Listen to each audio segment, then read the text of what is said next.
Assalamualaikum warahmatullahi wabarakatuh. Saya Asti Aulia Ananta. Perkenalkan, saya Rizky Rudianto. Perkenalkan, nama saya Dina Rosalia. Saya Benanda Putra. Di sini kelompok kami akan menjelaskan sedikit tentang materi peran Indonesia dalam perdamaian dunia. Perdamaian dunia merupakan sebuah gagasan kebebasan perdamaian dan kebahagiaan bagi seluruh negara di dunia. Yang pertama, peranan Indonesia dalam perdamaian dunia melalui hubungan internasional. Hubungan internasional adalah hubungan antar bangsa dalam segala aspeknya yang dilakukan oleh suatu negara untuk mencapai kepentingan nasional negara tersebut. Berikut beberapa pengertian hubungan internasional menurut para ahli dan dokumen. Yang pertama, menurut Undang-Undang Nomor 37 Tahun 1999 tentang hubungan luar negeri. Hubungan internasional adalah setiap kegiatan yang menyangkut aspek regional, internasional yang dilakukan oleh pemerintah di tingkat pusat dan daerah, atau lembaga-lembaganya, lembaga negara, badan usaha, organisasi politik, organisasi masyarakat, lembaga swadaya masyarakat, atau warga negara Indonesia. Yang kedua yaitu menurut Charles A. McClellan, yaitu hubungan internasional adalah studi mengenai keadaan-keadaan relevan yang mengelilingi interaksi. Dan Menurut John Howson, hubungan internasional merupakan sebuah studi yang membahas tentang interaksi di antara anggota-anggota dalam komunitas internasional ataupun mengenai tingkah laku aktor-aktor yang terlibat. Kemudian yaitu menurut Mohtar Kusumaatmadja, hubungan internasional merupakan hubungan antar bangsa dan berkembang pula kebiasaan-kebiasaan atau peraturan hukum yang merupakan kesepakatan bersama dan saling menguntungkan. Menurutnya, tujuan hubungan internasional sebagai berikut. A. Menciptakan pertumbuhan ekonomi setiap negara. B. Menciptakan rasa saling pengertian antar bangsa dalam membina dan menegakkan suatu perdamaian. C. Mencapai kesejahteraan rakyat di dunia. D. Menjalin hubungan internasional, persaudaraan antar negara yang dimiliki. E. Menjalin kerjasama di bidang politik, ekonomi, sosial, dan budaya. Memenuhi suatu kebutuhan warga negara, membuka peluang-peluang pasaran produk dalam negeri ke luar negeri. Alasan-alasan yang mendasari diperlukannya hubungan internasional sebagai berikut. A. Demi kepentingan nasional yang meliputi kepentingan ekonomi, politik, sosial, budaya, pertahanan, keamanan, dan kedaulatan wilayah.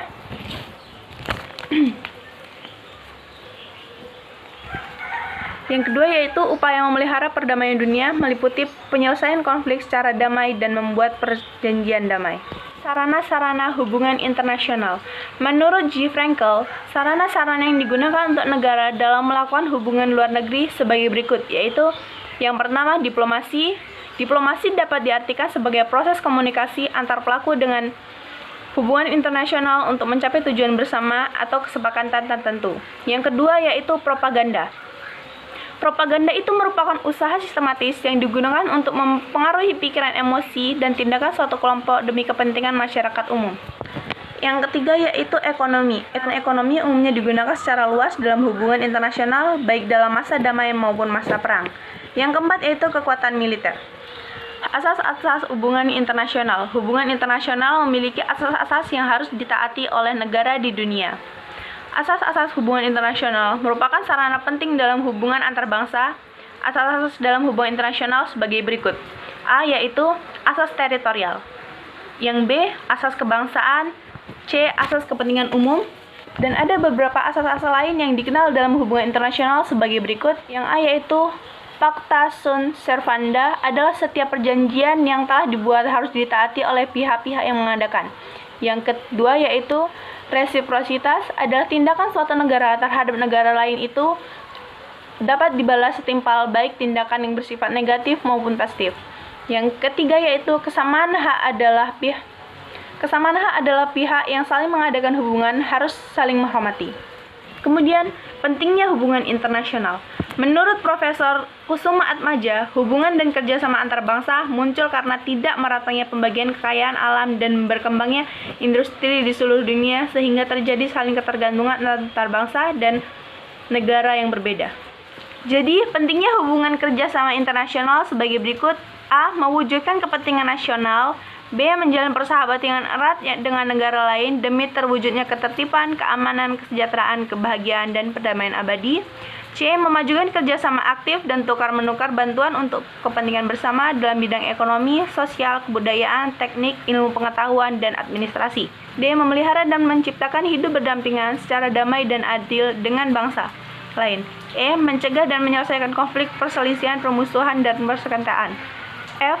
Mengembangkan cara penyelesaian masalah dengan cara damai melalui perundingan dan diplomasi. Ada pula dampak atau akibat suatu negara menolak hubungan internasional atau menutup diri dari pergaulan internasional sebagai berikut. Yang pertama yaitu timbulnya kecurigaan masyarakat antar bangsa terhadap suatu negara. Yang kedua, ketidakpedulian PBB ataupun organisasi internasional lain terhadap masalah yang timbul di negara tersebut. Politik luar negeri Indonesia dalam hubungan internasional. Politik luar negeri adalah wawasan internasional sehingga politik luar negeri cenderung bersifat tetap. Politik luar negeri juga dapat diartikan sebagai pola perilaku dan kebijakan suatu negara berhubungan dengan negara lain atau hubungan internasional. Menurut Undang-Undang Nomor 37 Tahun 1999 tentang hubungan luar negeri, politik luar negeri adalah kebijakan, sikap, dan langkah pemerintah RI yang diambil dalam melakukan hubungan dengan negara-negara lain. Sejak awal kemerdekaan sampai saat ini, politik luar negeri yang dianut oleh negara Indonesia adalah politik bebas aktif. Bebas artinya tidak memihak pada kekuatan-kekuatan yang pada dasarnya tidak sesuai kepribadian dengan Indonesia. Aktif artinya tidak pasif atas kejadian-kejadian internasional, melainkan aktif menjalankan kebijakan luar negeri. Aktif dan keadilan sosial, asas politik luar negeri Indonesia yang bebas dan aktif, dikemukakan pertama kali oleh Muhammad Hatta dalam keterangannya di dalam Badan Pekerja KNIP. Menurut Muhammad Hatta, tujuan politik luar negeri Indonesia adalah sebagai berikut. 1. Mempertahankan kemerdekaan bangsa Indonesia dan menjaga keselamatan negara. 2. Memperoleh barang-barang yang diperlukan dari luar negeri untuk memperbesar kemakmuran rakyat. 3. Meningkatkan perdamaian internasional. 4. Meningkatkan persaudaraan dengan semua bangsa.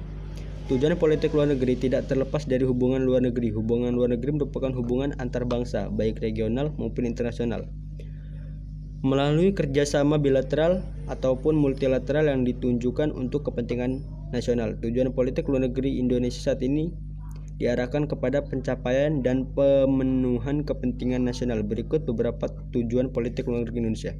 1. Menegaskan arah politik luar negeri Indonesia bebas dan aktif. 2. Menitik beratkan pada solidaritas antar negara berkembang. 3. Mendukung perjuangan kemerdekaan bangsa. 4. Meningkatkan kemandirian bangsa serta kerjasama internasional bagi kesejahteraan rakyat.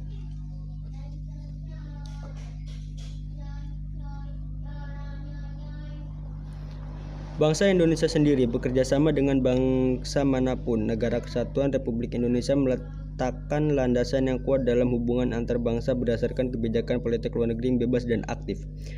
Bangsa Indonesia lebih mengutamakan menjalin kerjasama dengan semua bangsa dan mengakui persamaan derajat kepada semua bangsa di dunia. Beberapa peran penting telah dilakukan Indonesia untuk memenuhi amanat pembukaan Undang-Undang 1945 dan kebijakan politik bebas aktif. Beberapa peran itu dapat disebutkan berikut ini. 1. Indonesia pernah menjadi penyelenggara konferensi Asia Afrika. 2. Indonesia aktif dalam merintis dan mengembangkan organisasi di kawasan Asia Tenggara. 3. Indonesia termasuk salah satu pendiri gerakan non-blok. Untuk menjaga perdamaian di kawasan konflik, PBB membentuk pasukan perdamaian dalam rangka Operasi Pemeliharaan Perdamaian atau OPP. Upaya pemeliharaan perdamaian dunia dilaksanakan berdasarkan pada kebijakan politik, bantuan kemanusiaan maupun peranannya baik dalam bentuk sebagai pengamat militer, sifat militer atau kontingen Satgas Operasi Pemeliharaan Perdamaian sebagai duta bangsa di bawah PBB. Sebagai organisasi internasional, PBB juga banyak membantu negara Indonesia. 2. Association of Southeast Asian Nations atau ASEAN. Terbentuknya ASEAN didasari oleh adanya kepentingan-kepentingan bersama dan masalah-masalah bersama di Asia Tenggara. Dengan terbentuknya ASEAN akan memperkukuh ikatan solidaritas. ASEAN merupakan suatu perhimpunan kerjasama regional bangsa-bangsa di kawasan Asia Tenggara. Peranan ASEAN dalam meningkatkan hubungan internasional ditunjukkan dengan melakukan kerjasama dalam berbagai bidang ekonomi, bidang sosial, bidang budaya, bidang politik, dan bidang keamanan. Peran Indonesia selain di lingkungan negara tetangga, juga berperan dalam berbagai bidang kehidupan dalam lingkup Asia Tenggara, misalnya bidang politik, sosial budaya, ekonomi, dan industri. Peran dalam bidang politik. Indonesia sangat menghormati hak asasi manusia dengan menerapkan demokrasi dalam bidang kehidupan bernegara, khususnya dalam perpolitikan. Usaha Indonesia untuk menerapkan demokrasi terlihat sejak pasca reformasi. Peran dalam bidang sosial budaya. Peran Indonesia dalam bidang sosial budaya diwujudkan dalam pentas pergelaran bersama para seniman dan seniwati negara-negara ASEAN pada acara penutupan KTT kedua di Kuala Lumpur tahun 1977. Peran dalam bidang ekonomi. Bukti bahwa keberhasilan Indonesia di bidang ekonomi diakui oleh negara-negara lain tampak dari diikut sertakannya Indonesia sebagai salah satu negara anggota G20. Peran dalam bidang industri. Indonesia memiliki peranan dalam bidang industri tingkat ASEAN yang cukup besar. Peran tersebut diprakarsai oleh Kadin atau Kamar Dagang dan Industri. Lalu, ada peran Indonesia di Konferensi Asia Afrika.